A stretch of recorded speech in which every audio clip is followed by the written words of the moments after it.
तो ज़रूर इतने बड़े पैमाने पे अगर वहाँ भ्रष्टाचार हो रहा है, इसका मतलब है कि कोई ना कोई वहाँ पर ऐसा है जो ये सब करवा रहा है। जो न्यायाधीश होता है वो कृपा करने की क्षमता नहीं रखता है, उसको कृपा नहीं कर सकता, उसको न्याय करना पड़ता है। धर्म शास्त्र को हमने ठुकरा दिया कि हम तो विज्ञान को अपनाएंगे। देश सहित पूरे विश्व में सनातन धर्म के लोग भगवान शनि को मानते हैं और कहा जाता है कि भगवान शनि के दरबार में कहीं पर भी ताले नहीं लगते।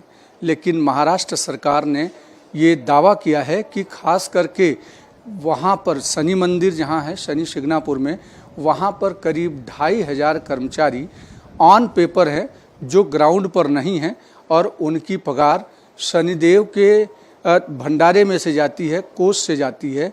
हमारे साथ परम पूज्य शंकराचार्य जी हैं। महाराज जी, कैसे देखते हैं ये दावा, और ख़ास करके जब शनिदेव जो पूरे दुनिया पर अपनी कृपा दृष्टि रखते हैं तो सब कुछ सही से चलता है, उनके दरबार में इस तरीके की चीज़ें हो रही हैं।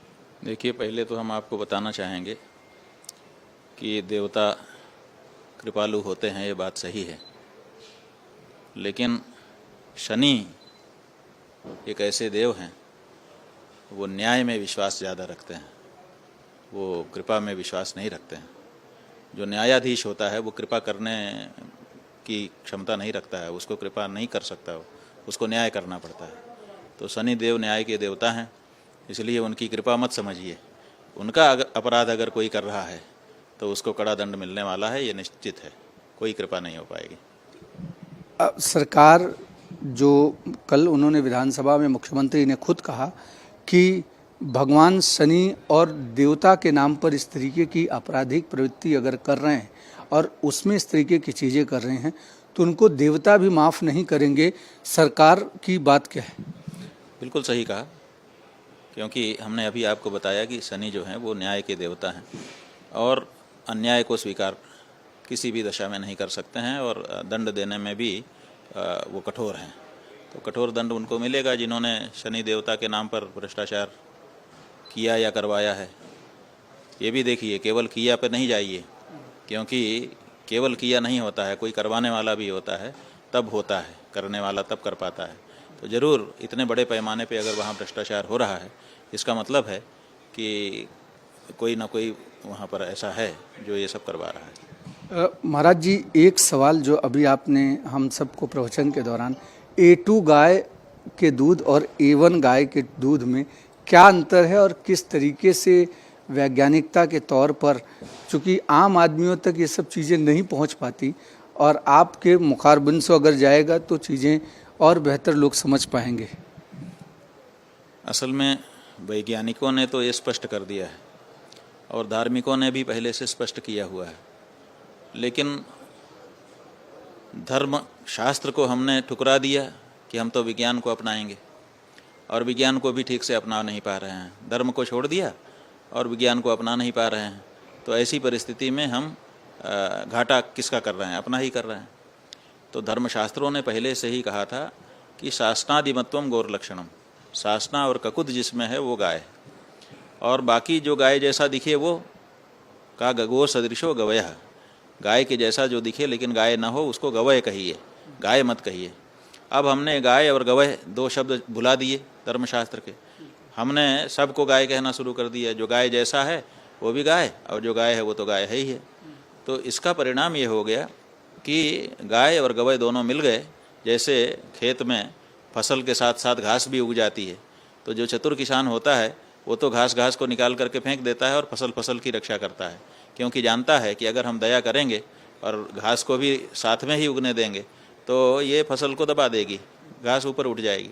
और वही हाल गाय के मामले में हो रहा है कि गवय आगे आ गया है और गाय पीछे हो गई है और परेशान है। तो हम लोग ये कह रहे हैं कि वैज्ञानिकों ने इसको अपने शब्दों में परीक्षण करके बताया है। एक है बोस इंडिकस और एक है बोस टोरस। तो बोस इंडिकस वो गाय है जिसको हम गाय कहते हैं, जिसमें धर्मशास्त्रों ने भी अपना समर्थन दिया है, लक्षण बताया है। जो भारत की देशी नस्ल की गाय है वो बोस इंडिकस है, और एक दूसरी है वो है बोस टोरस, जो विदेशी नस्ल की गाय है जिसको आप लोग कह रहे हैं गवय है। वास्तव में वो गाय नहीं है, गवय है। तो अब गाय और गवय का जो भेद है वो हम नहीं जान रहे हैं। इसको और साफ करने के लिए वैज्ञानिकों ने कह दिया कि इन दोनों का दूध दो तरह का है, एक तरह का नहीं है। आप दोनों को गाय कहिए, लेकिन दोनों का दूध एक जैसा नहीं है। एक A1 है और एक A2 है। अब वैज्ञानिक जिस समय ये वर्गीकरण कर रहे थे, तो जो श्रेष्ठ होता है उसको A1 कहा जाता है और जो उससे कम श्रेष्ठ होता है उसको A2 कहा जाता है। तो A1 नाम उन्होंने दिया किसको? जो उनकी गाय थी, जो गाय ही नहीं थी हमारे लक्षण के अनुसार, गवय थी, उसको उन्होंने A1 कहा और हमारी वाली को A2 कह दिया, माने दूसरे नंबर पे रखा। लेकिन जब दूध की गुणवत्ता जांची गई तो पता चला कि A2 जो दूध है वो हमारे शरीर के लिए और हमारे मन मस्तिष्क के लिए गुणकारी है, और जो A1 दूध है वो तो हमारे शरीर में कैंसर उत्पन्न करता है।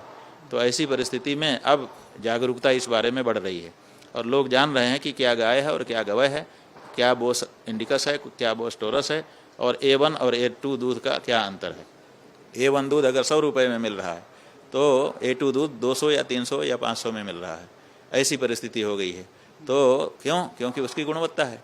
तो भारतीय नस्ल की जो गाय है उसके जो गव्य हैं, माने दूध है, दही है, घी है या गोमूत्र गोबर ही है, वो पवित्र भी है और पोषक भी है। और जो दूसरी गाय है उसका ये सब ना तो पवित्र है और ना तो पोषक है। बिल्कुल, जिस तरीके से परम पूज्य शंकराचार्य जी ने तमाम सारी चीज़ों पर अपना प्रकाश डाला है और ख़ास करके शनि सिग्नापुर के मामले में उन्होंने साफ कर दिया कि ये अपराध किया है और भगवान शनि हमेशा न्याय करते हैं और जल्द ही उनके साथ भी न्याय होगा। वीडियो जर्नलिस्ट घनश्याम के साथ अभिषेक पांडे, भारत एक्सप्रेस, मुंबई।